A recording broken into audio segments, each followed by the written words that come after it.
वाह, और भी आएगा ना, अभी तो 5 मिनट का तो नींद आना बस।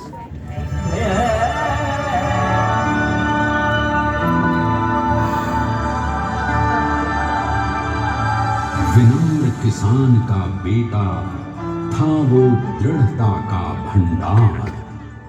वल्लभ भाई पटेल नाम कहलाता था सरदार। कृषक कार्मिक जनगण से था उसको प्यार अपार। अखिल देश ने उसे रहनुमा किया था स्वीकार। गांधी बापू का शिष्य, सत्य अहिंसा का अवतार, किंतु एक भारत करने को धर लेता हथियार। लौह पुरुष संबोधन था वो लोहे की दीवार। तेज पुंज तुम, शक्तिपीठ तुम, बल का सागर अपरंपार। ऋणी देश का नम्र नमन तुम स्वीकारो सरदार।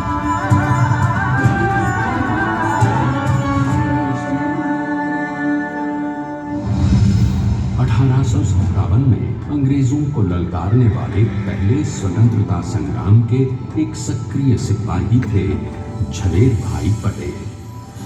करमसद गांव के इस बहादुर देशभक्त किसान और उनकी पत्नी लाड भाई के 5 बेटों और 1 बेटी में से चौथे पुत्र थे वल्लभ भाई। बालक वल्लभ ने करमसद के बाद नडियाद से अपनी हाई स्कूल की शिक्षा पूरी की। फिर 13 साल की उम्र में उनकी शादी भी हो गई, छोटी सी झवेर बाई से। 2 बच्चों, बेटी मणिबेन और बेटे डाया भाई को जन्म देने के बाद झवेर बाई असमय ही चल बसी। सदी बदलने और 20वीं सदी आने पर उनका जीवन भी एक चमत्कार की तरह बदला। टीडर का इम्तिहान पास करके वो वकालत करने लगे। पहले गोधरा, फिर आणंद और उसके बाद अहमदाबाद में। मगर जल्द ही वकालत छोड़कर वो बैरिस्टर बनने की इच्छा से इंग्लैंड चले गए। लंदन में बैरिस्ट्री में अव्वल आने और वजीफा जीतने वाले वो अनोखे भारतीय थे। अब तो अहमदाबाद की वरिष्ठ अदालत में बैरिस्टर पटेल की जिरह और जीतों की धूम मच गई।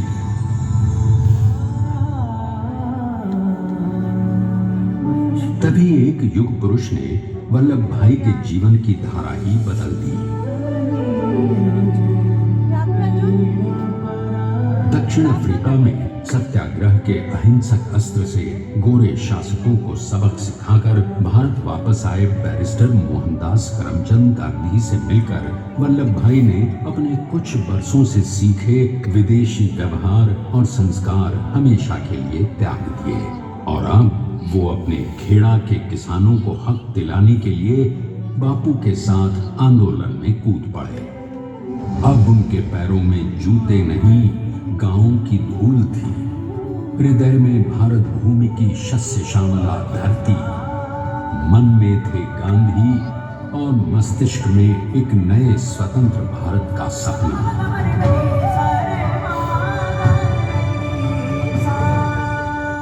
तभी बारडोली के मजबूर मजलूम किसानों की यातना का समाचार उनके पास पहुंचा।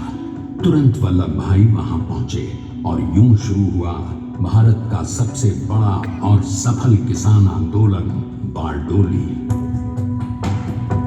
वल्लभ भाई ने बारडोली के 87,000 किसानों को ऐसा अटल अडिग अचल मनोबल दिया कि अंग्रेजी सरकार हिल गई और 1 बरस के बाद उनका लगान माफ कर दिया गया। अब तो पूरे देश में लोग वल्लभ भाई के नाम की कस्में खाने लगे। स्वयं महात्मा गांधी ने कहा, अब वल्लभ भाई मेरे शिष्य या साथी नहीं, सारे देश के सरदार हैं और देश को मिल गया एक अनोखा असरदार सरदार।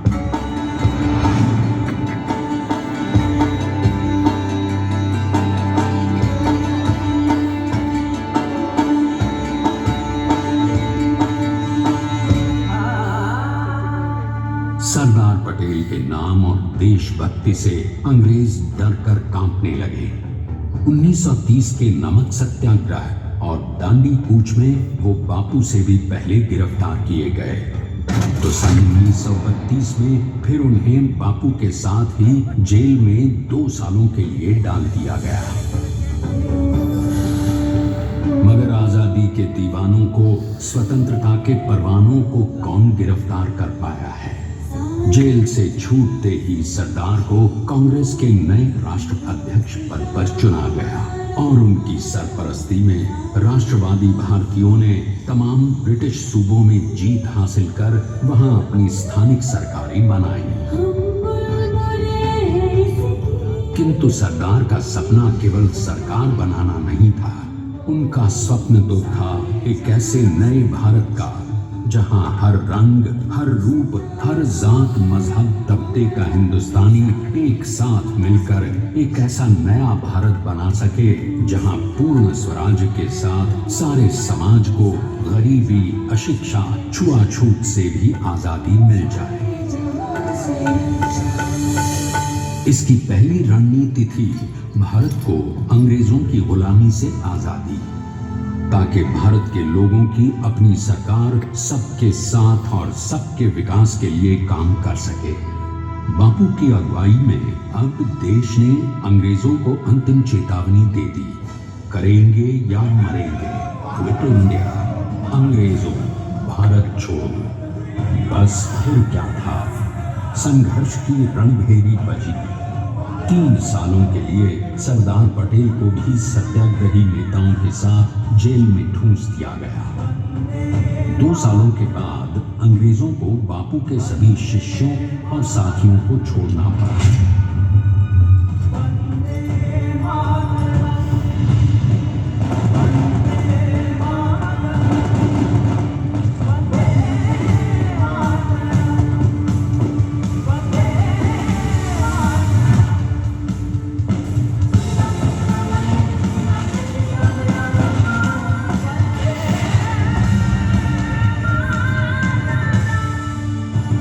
स्वतंत्रता के स्वप्न के सच होने के साथ अब सरदार पर कई एक नई जिम्मेदारियां थी।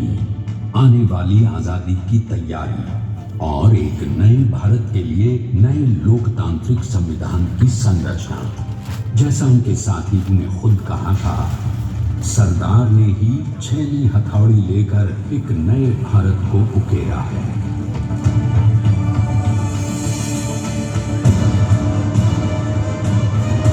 स्वाधीनता तो प्राप्त हुई, लेकिन खंडित भारत में भी उठते विभाजनवादी अंधकार को अभी दूर करना था।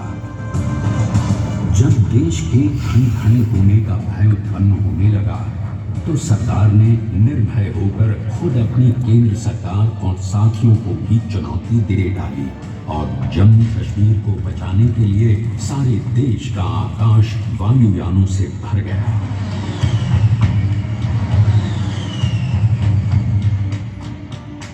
और फिर हैदराबाद और जूनागढ़ के भारत में विलयीकरण को पाकिस्तान से चुनौती मिली। सरदार चाहते थे कि देश की 1 इंच धरती अब और विभाजित नहीं होनी चाहिए।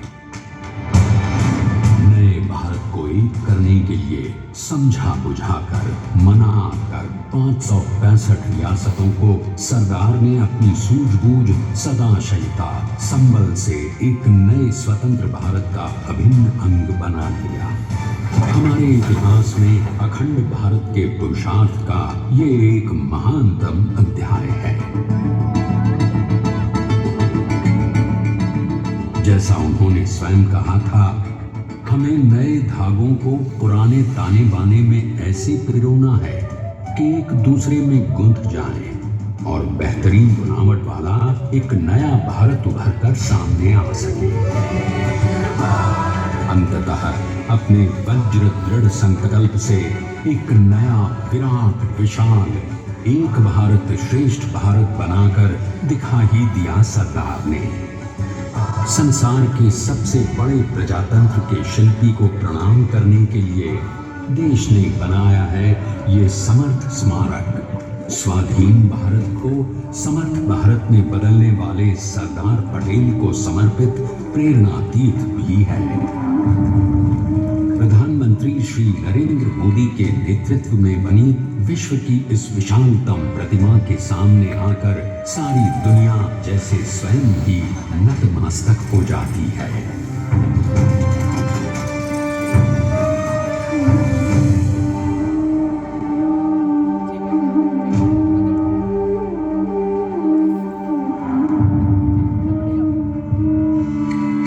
देश को बना गया वो अमृत अटल, बना सका उसे न कोई शत्रु दल। चट्टान के समान सा पुरुष प्रबल, पटेल तो स्वदेश का सम्मान है, पटेल तो स्वदेश का सम्मान है, पटेल तो स्वदेश का सम्मान है, पटेल तो स्वदेश का सम्मान है।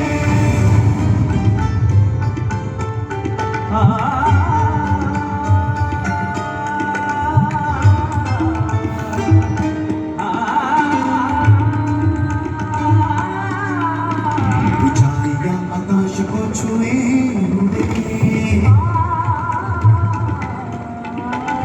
गहराइयां समुद्र की लिए, कदम अधिक जमीन पर जमे हुए, पटेल अपनी आन बान शान है, पटेल अपनी आन बान शान है, पटेल तो स्वदेश का सम्मान है, पटेल तो स्वदेश का सम्मान है, स्वदेश का सम्मान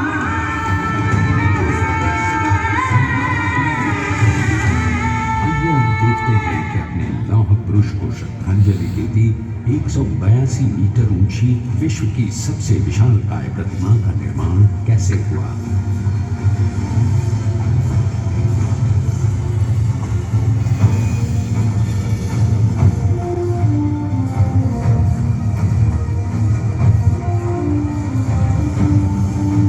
गगनचुंबी इस अद्वितीय अभूतपूर्व प्रतिमा को बनाने के लिए सबसे पहले नदी पर 4500 क्यूबिक मीटर का राफ्ट बना और फिर सीधा 600 फीट का कंक्रीट का कोण बनाया गया।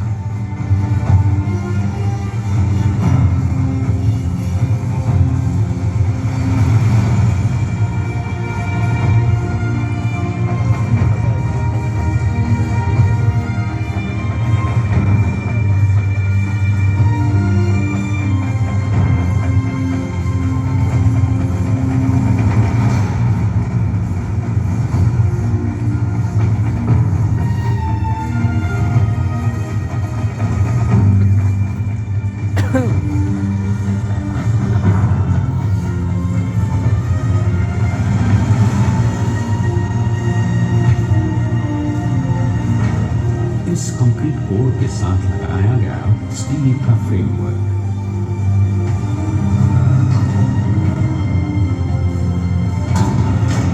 और फिर इस फ्रेमिंग पर 6500 ब्रॉन्ज के पीसेस लगाए गए।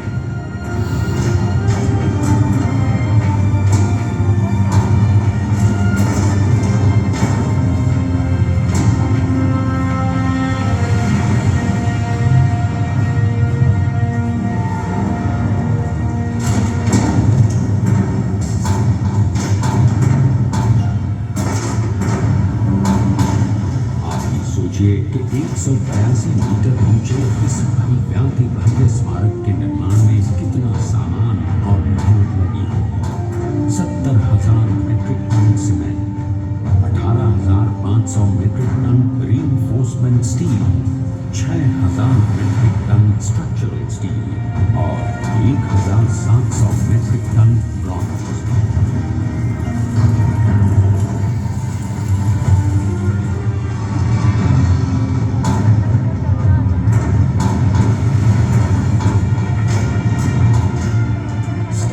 यूनिटी आज एक वर्ल्ड आइकॉन है और इसे मुमकिन बनाने में एक सेकंड भी ब्रेक लिए बिना देश भर की टीम्स ने 24/7 काम किया। 250 से ज्यादा इंजीनियर्स, 4,500 से ज्यादा स्किल फोर्स और कई लाख मानव दिन। हम गर्व से कह सकते हैं कि कुल मिलाकर स्टैच्यू ऑफ यूनिटी के निर्माण में 95% माल सामान, मजदूर, इंजीनियर्स और एक्सपर्ट्स थे भारतीय। जानते हैं कि 182 मीटर ऊंची इस भव्य प्रतिमा को बनाने में कितना समय लगा? डिजाइन के लिए 12 महीने और निर्माण के लिए 34 महीने, यानी कुल मिलाकर केवल 46 महीने।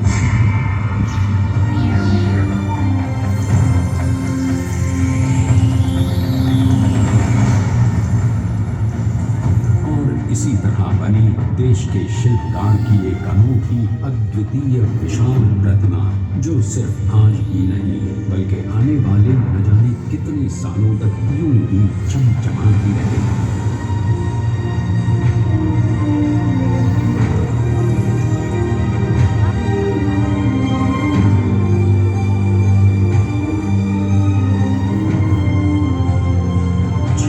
महीनों तक लगातार बिना रुके एकजुट होकर न जाने कितनों ने परिश्रम किया और उनका साथ दिया भारत की 125 करोड़ जनता। और तभी मुमकिन हो पाया एक ऐतिहासिक निर्माण जो आज कहलाता है भारत की नई पहचान। स्टैच्यू ऑफ यूनिटी, विश्व की सबसे ऊंची प्रतिमा। सरदार ने अपनी गंभीरता, शालीनता और दूरदर्शिता से भारत को संगठित करने के असंभव कार्य को संभव कर दिखाया। आइए आज हम सब उन्हीं की महिमा में विश्व के सामने एक उदाहरण रखें, क्योंकि ये ही भारत को श्रेष्ठता के मार्ग पर ले जाएगा। हमारा कर्तव्य ये है कि हमें निश्चय कर लेना चाहिए कि हमें हिंदुस्तान में जितने लोग हैं सबको मिल मिल के भाई भाई की तरह के रहना है। स्टैच्यू ऑफ यूनिटी एकता की प्रतिमा और श्रेष्ठता का प्रतिबिंब है। एक पहल है इस अखंड भारत को श्रेष्ठ भारत बनाने के सपने को पूरा करने के लिए। एक पुकार है हम सबको एकजुट होने के लिए। एक आंदोलन है भारत को सबसे आगे ले जाने के लिए, श्रेष्ठ बनाने के लिए। आपके योगदान और विश्वास से ही बनेगा एक भारत श्रेष्ठ भारत। एकता का सुधार, एकता का संदेश है कि भाषा अनेक, भाव एक, राज्य अनेक, राष्ट्र एक, पंथ अनेक, लक्ष्य एक।